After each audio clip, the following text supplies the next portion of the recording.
I'm happy that I have seen him, and he's okay, but he's so thin, skin and bones.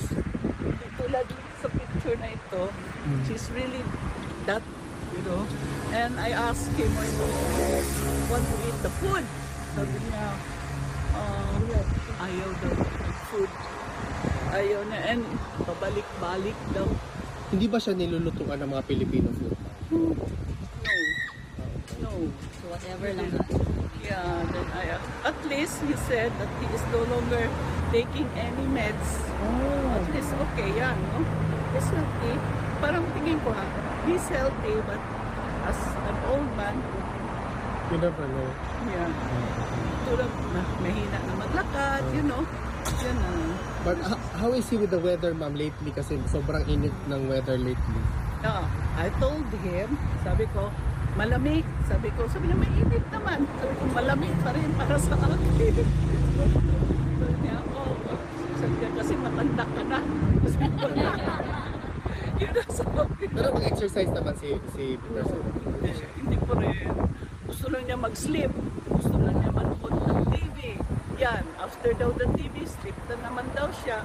Yun lang. Yun ang galing. At saka nagbabasa naman siya ng libro, ma'am. Yeah. Nabasa din. Pero not so much. Gusto niya yung TV. She was asking about how is Davao, ganon.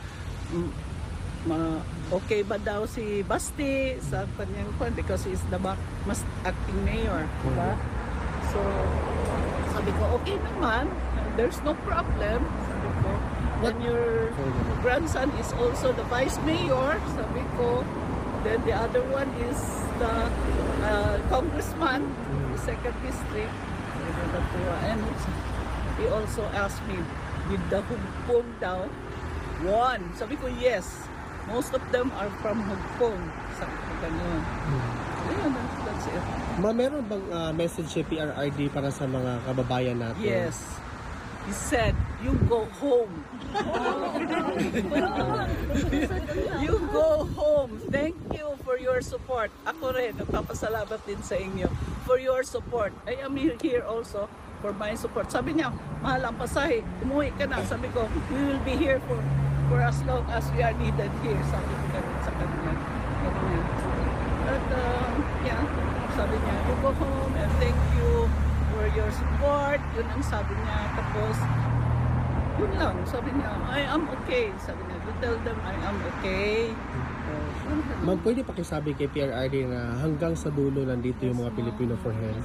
Kahit umula